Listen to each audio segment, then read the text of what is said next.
আসসালামু আলাইকুম। আমি ধন্যবাদ জানাই আজকের এই স্মরণ সভায় আমাকে সুযোগ দেওয়ার জন্য।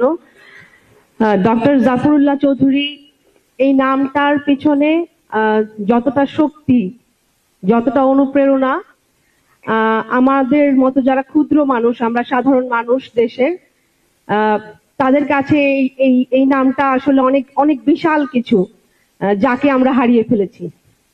আমি সবাইকে ধন্যবাদ জানাই এই আয়োজনের জন্য। মায়ের ডাক যেই সংগঠন নিয়ে আমরা এক যুগ ধরে রাস্তায় আছি অধিকার আদায়ের আন্দোলনে, আমার ভাইয়ের মতো আমরা যারা ভিকটিম, আমার ভাইকে নিয়ে গেছেন সরকার বাহিনী কর্তৃক, এরকম আরো যাদেরকে পুরা বাংলাদেশ থেকে তুলে নিয়ে যাওয়া হয়েছে, যাদেরকে হত্যা করা হয়েছে, এরকম পরিবারদের পাশে দাঁড়াতেও তিনি কিন্তু দ্বিধাবোধ করেননি।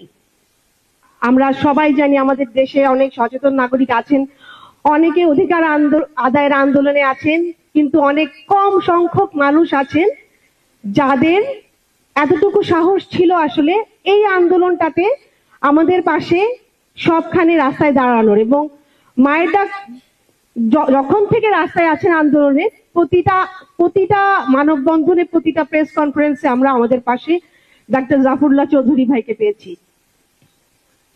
উনার তরুণ সময়ের যুদ্ধ হয়তো আমি দেখিনি, হয়তো তার সেই সময়ের প্রেরণা বা শক্তি যেটা ছিল সেটা আমি দেখিনি, আমি পাইনি। কিন্তু আমি যেটা দেখেছি, এখন যখন আমার দেশ এত বড় ক্রান্তি লগ্নে, এত বড় চরম মানবাধিকার লঙ্ঘনের মধ্যে, চরম অবক্ষয়ের মধ্যে আছে আমার দেশের এখন যেই সময়, সেই সময়ের যুদ্ধে আমি আমাদের এই চিরতরুণকে পেয়েছিলাম।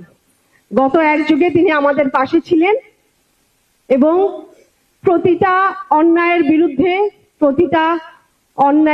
প্রতিটা অসত্যের বিরুদ্ধে তিনি তার নম্র ভাষায় হলেও তিনি বলে গেছেন। এবং এই নাম, তিনি আমাদের কাছে একজন সুপার হিরো, যাদের জন্ম বাংলাদেশে আসলে বারবার হয় না।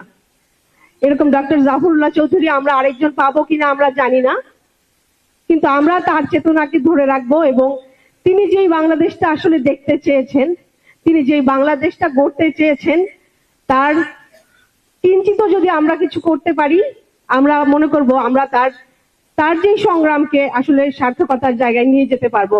এবং এই আন্দোলনটাকে ধরে রাখার জন্য এই মানুষগুলোর যে চেতনা, তার মতো যে মানুষ যে আন্দোলন করে গেছেন, তার মতো মানুষ সারা জীবন ধরে যেই বাংলাদেশের স্বপ্ন দেখে গেছেন, আমরা সবাই মিলে চেষ্টা করব আমাদের দেশকে আসলে সেই জায়গায় নিয়ে যেতে। আমি শ্রদ্ধা ভরে তাকে স্মরণ করি। আমরা যত মানুষ বাংলাদেশের এরকম নিপীড়িত, নির্যাতিত, আমরা সবাই তাকে স্মরণ করি। কোনো অবৈধ সরকার বা কোনো সংস্থা দ্বারা স্বীকৃতি না পেলেও তিনি আমাদের কাছে, তিনি বীর, তিনি আমাদের কাছে, তিনি দেশের সর্বোচ্চ সম্মানীয় পদের, সর্বোচ্চ সম্মানের জায়গায় আছেন। এবং আমরা আশা করি তিনি যেখানে আছেন আমাদের অবশ্যই দোয়া পাবেন এবং আমাদের থেকে অপরিসীম ভালোবাসা অবিরাম তিনি পেতে থাকবেন। এবং আমরা আশা করব তার এই অক্লান্ত পরিশ্রম তাকে আমরা সার্থক করতে পারবো ইনশাআল্লাহ। এই সংগ্রাম করে বাংলাদেশকে, তার যেই চিন্তায় ছিল বাংলাদেশ, সেই বাংলাদেশে নিয়ে যেতে পারবো। ধন্যবাদ সবাইকে।